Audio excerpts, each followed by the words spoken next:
My earliest memory of Centennial Hill, of course, would be, well, I was born here, but my earliest real memory would be about 2 years old, 2 or 3 or 4 years old, playing here. Um, this has always been home.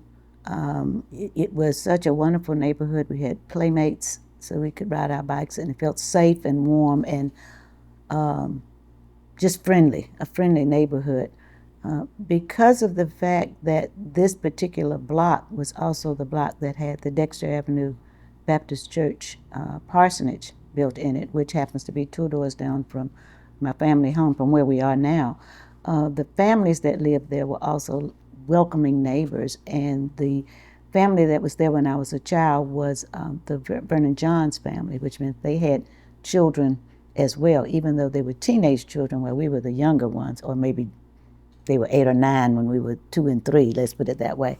But still, that was that interaction with the families, and that became a tight bond, which meant that when the next family moved in, I'm now like 7 or 8 years old. Was Martin Luther King and Coretta, and at the time they didn't have children, but once they did have children, again, the families were connected. So it wasn't one of those standoffish kind of neighborhoods. People were outside. You had milk delivery. You had the grocery man. You know, you had all kinds of just people that you hear about back in those times. So it was a fun place and rich, safe place to live in. As you were growing up, what did the neighborhood look like? What could you see if you looked out the front door? If I looked at the front door, there were houses across the street, uh, beautiful homes. Some of them beautiful. This was a mixed neighborhood, so you had some of the houses that were a little bit more, what's the word I want to use, maybe fancier, for lack of a better word, than others, larger, I should say, than others. But nonetheless, it was, there were houses. On the corner was a gas station and a cab stand, people's cab stand. Then you had houses. Then there was a hospital, St. Margaret's Hospital, which was for whites only. It wasn't for blacks. However, at the back end of that hospital, large building, the back end of it was a small wooden frame, brown and yellow to my memory, building that housed any of the black patients that happened to be there. But at that time, this is all during segregation, so it wasn't like mixed with black and white people in your neighborhood. It was all black people, and very tight-knit group. Yeah. We know this house in a couple of different ways. We know it as the Dr. Richard Harris House, the historic home, but we also know that many people remember it as the party house. Oh yes. Oh, it definitely was the party house. It was definitely the party house. Tell us more about that. Now, it was single level when I was growing up, and when I say growing up, I mean up until I turned about 6, 7, 8 years old or so, and then it was remodeled as our family grew, the house grew, and so in 1958 or so, my dad remodeled the house the way it is right now, and at the same time he was remodeling his drugstore, Dean Drugstore, and he brought the fixtures from the lunch counter in here. So in this particular area, which is a kitchen family room area, if you're in the kitchen, you'll see stools and a counter and a Coca-Cola box and a grill and all of those kind of things that came out of the drugstore. And when you go upstairs, there's a very large room that didn't really have any furniture or anything in it. It was just open space with jukebox and all of this. So of course it lent itself well for events. And when we say events, we mean parties, because this was definitely known as the party house. There were 4 children, and each of us had our own, quote, tribe of friends, so there was always a constant party of some sort. Um, a prepared party, invited party, one that was scheduled, and wasn't where you paid money. It was just the way it was, Sweet 16, or a meeting, or a Valentine party, as a matter of fact, or club meetings, or whatever. But it was also a kind of party for my family. When I say family, my parents, I should say. My mom would have her club meetings. We had bridal showers here. We had baby showers here. We had after prom parties. My dad would have strategy meetings or social interactions with his friends on the very top level, which we called the bar. But I found out that his friends called it Richard's Roost. So party on all three levels. And you're absolutely right. When we started doing the history and people would say, I didn't know all of that was happening in that house. All we knew was that's where we partied, and card parties and do drop in parties. Just somebody saw an extra car that didn't belong to the family. They knew, oh, there's a party going on.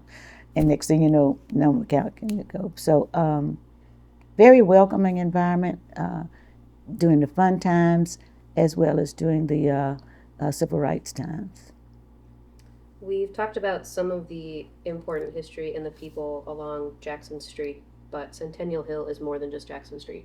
Can you walk us through some of the other things that are in this area? Right. Centennial Hill definitely dates back to the 1800s, so you have a lot of history in this neighborhood with the medical doctors, your lawyers, your politicians, especially my great-grandfather, John Jones, who was an Alabama state senator during Reconstruction period, 1872 to 1876, and he lived right next door and owned a large amount of this property, and his house still stands, as well as just in this, I'm going to say within this block, or the 400 to the 300 block. You have the Benmore Hotel, which was a Green Book location that's right on the corner. In this block, you also had another Green Book location, Miss Eloise Sturr's home, which was at the other end of the block, which is more than likely where people like Bayard Rustin and all of those, when they came to town, had places to stay, so you're still in this block. The hotel, being on the opposite end, was also built for entertainment on the top floor. So you had a lot of the entertainers that would come to town because you didn't have any place to stay. If they know the history of the Green Book, so to know that there were two Green Book locations that bookend this block says something. You had a lot of people that came to town that were either going to be on one house or at the hotel. Other structures in this neighborhood, you would see the Victor Tulane home, the building as well as the home, his original building, which was a grocery store. You see, we had a theater, a movie theater that turned into nightclub. That's still, the building is, the structure is still there. Just people, just people, the lawyers' homes, the as I said, the doctors' homes that are here, the churches. Don't let me miss out on the churches that are here. That's what's odd to me now that I think about it, that just in this general area, we had a Catholic church, you had a congregational church, you had an Episcopal church, you had Baptist churches, and everything is right in this general area, walking distance from one to another. Businesses were located here. You can't see any of that now. But yeah, this particular area and this particular block is hallowed ground because so many of the movies or so many of the things that are written about as far as history is concerned, be it black history or civil rights history, makes reference to Jackson Street, to South Jackson Street. I'm going to move backwards just a little bit. On the evening of January 30th, 1956, a bomb was placed at the Dexter Avenue Parsonage. Yes. What was the feeling following the bomb for the neighbors? I don't know about the neighbors themselves. I would imagine that everyone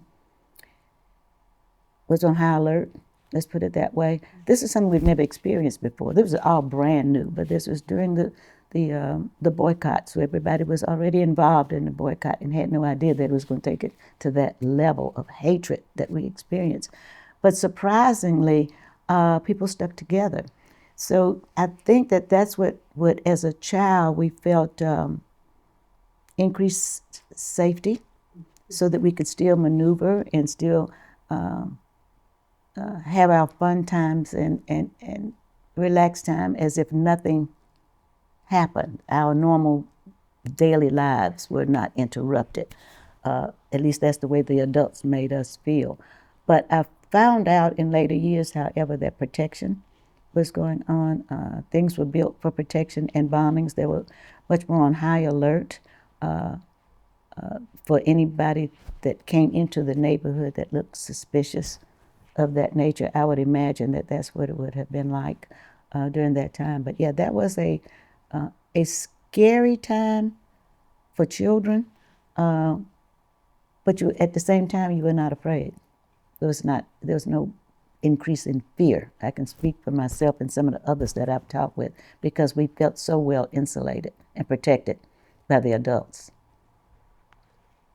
We are coming up on an anniversary of the sit-in led by the ASU students at the Capitol cafeteria. As we look to from the bombing onwards, and we see more activity following the bus boycotts, and we're getting into more student involvement. What's happening around the area?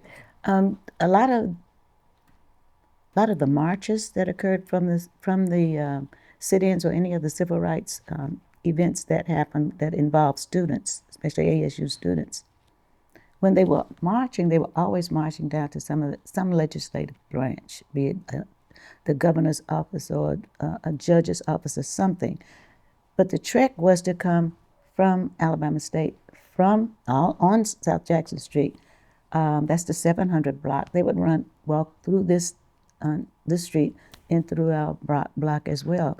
At one point, they actually had a sit down, I should say, right at the apex, which is high in Jackson Street, right under the traffic light, to stop the flow of traffic, to draw attention to a particular cause. If I'm to be honest, there were so many things that were happening when it came to civil rights that one event seemed to pile up on another as far as my memory as a child was concerned. So a lot of times you didn't know exactly what was the reason behind it, but you knew that it had to do with justice or something dealing with civil rights and our freedoms.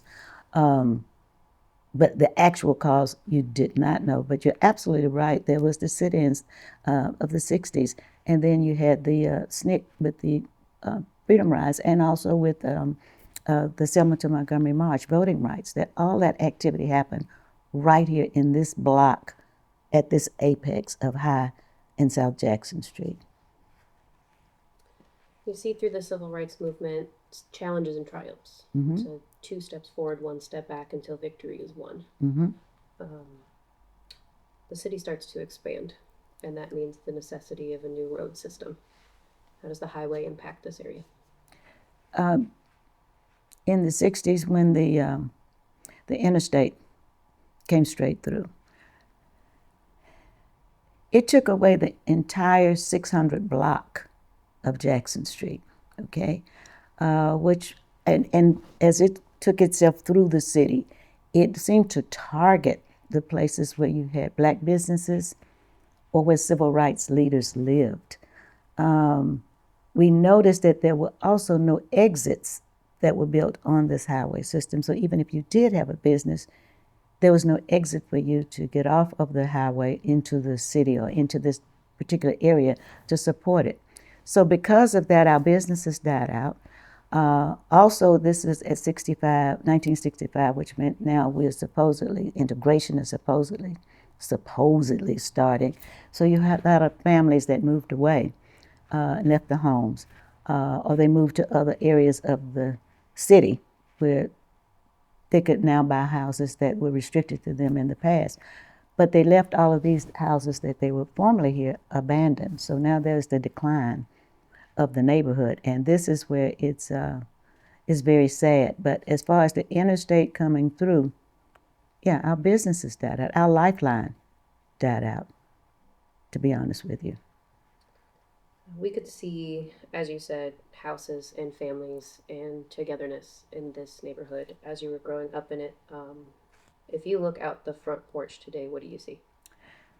When I look out the front porch today, now there is a parking deck that has been built. All of those homes have been torn down, and now there is a 900-car parking deck directly across the street from this home, and a 8-story office building that is supposed to accompany it that will be on Ripley Street, which was also a major part of Centennial Hill. It's as if you had a big block and you just took a big chunk of it out and put something else in that doesn't fit the rest of the block, if you understand. And that's what is happening is the state, it's not even the city that's taking over all of this, it's the state of Alabama that's taken over a large amount of this area of Centennial Hill with office buildings. And in our, excuse me, in our block, it will be that parking deck.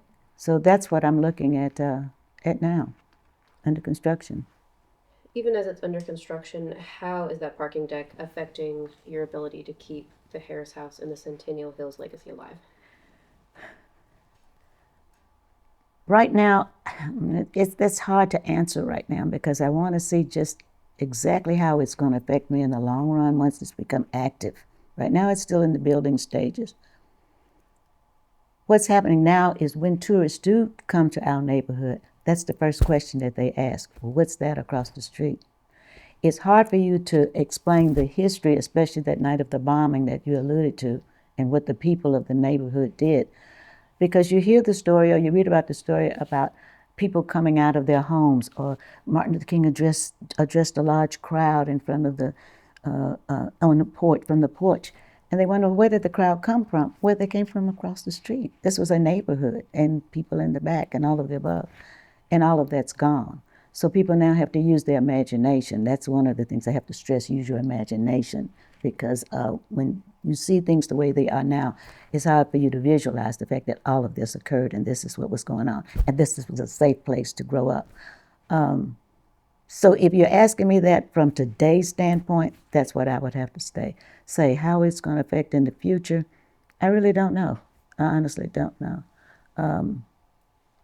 They're supposed to be putting relief structures or statues up on that building, hopefully to, I don't want to say encourage tourism. I don't know even the word that I want to use, but let's just say if they're walking tourists, they will become more engaged in the story because these sculptures are supposed to depict the story of Centennial Hill and hopefully preserve some of the history. We were asked to attend charrettes in the past, and a lot of the discussion about the charrettes were what we're going to do for High and Jackson to preserve Centennial Hill and sites. Okay, of interest to me, of course, would have been this apex and across the street and what was going to be done, especially after they started slowly tearing houses away. We were told that there would be a park. It was going to be called Freedom Park. Had the flowers, we saw the drawings, the illustrations, etc. A bust of Martin Luther King. There's places where you could sit and just walk around, not a large area, but a place where you could just sit and think. Flowers, trees, all of the above. The streets were supposed to be made in 3 lanes so that you would also have trees on there and outdoor eating, for the restaurants. Just beautiful, absolutely beautiful area. That didn't happen. And this was promised numerous times. I think the last visit that I attended was in 2010, that they were supposed to do this. And that area just stayed abandoned and untreated until about 2017, maybe somewhere along that time, when I heard the tractor or the machinery come to clean up the area, and I'm thinking they're cleaning it up to start for the park. And then, no, we found out, no, that it's the retirement system of Alabama that's building this parking deck and an office building. This neighborhood and its related sites have a long history of activism. What advice would you give to the people who are trying to preserve this history today? Speak up. Speak up. Document the history that has occurred. Unfortunately, the people are gone. I'm like one of the only residents that's really still here. But you do have people that are protecting certain sites. And the parsonage, I think, is the only site that really understands the history because it has been here and it has gone through hands. And you've got that people that grew up here as well, maybe not living on the street, but were members of the church, so they understand the importance of holding on to that. Others are people that are new to the block, new to the area, new to owning property, and I don't really think they understand what these structures mean and what they stood for back in that time frame. It would be to research it, to study it, and to listen and to really learn how important this area is. We had one historian that said this block should be like Williamsburg. This one block should be like Williamsburg, totally protected so that when people come, they walk the block and it has the same feel as it did back in that time frame. How would you describe historic preservation as social justice work? That's a great question, and I think they go hand in hand. Because these historic structures stand for so much, so much of the decisions and strategy sessions were made in these structures. And sometimes when you visit some of the structures, you're surprised at the size of them, whether they're small, whether they're large, whether they're dilapidated, or what the case may be. Much like the Harriet Tubman with the Underground Railroad sites, that's the way it seems that some of these structures are lent itself to that, to be able to have safe spaces so that they could strategize and make plans, and safe for those other people that are doing whatever it is that they are doing, for these greater decisions that have been made. I think people think that they are in huge office buildings or large fancy school sessions, and they were not. They were not. Most of the things that you see are in churches, in basements of churches, houses like we have here, businesses in the back door of a business or in the basement of a business or a back room. And all these things need to be protected. They need to be protected, and people need to know all of the things that our ancestors, my parents included, had to go through to have the changes that we have now. Because I don't think they know. I really don't think they know. Talk a lot about the idea of Sankofa, to reach back to the past to make room for the future. We aren't getting away from the parking deck. It's here to stay. It's here. What do you want to see for the future of this neighborhood in spite of that? I think at this point, the only thing is to preserve this street, as I made reference to, the structures that are on this street, so that when we are talking about it, they can see how these structures look, because these haven't changed any. I think ours is the only one that has been fairly remodeled since the, say, 40s, but all of this has been here since the 1800s, as I said, the 40s and all of the above 50s. And we changed. But since 1950, we have been like here, and all of the civil rights activities that have gone on have been with this particular structure. But it needs to be. You need to be saved.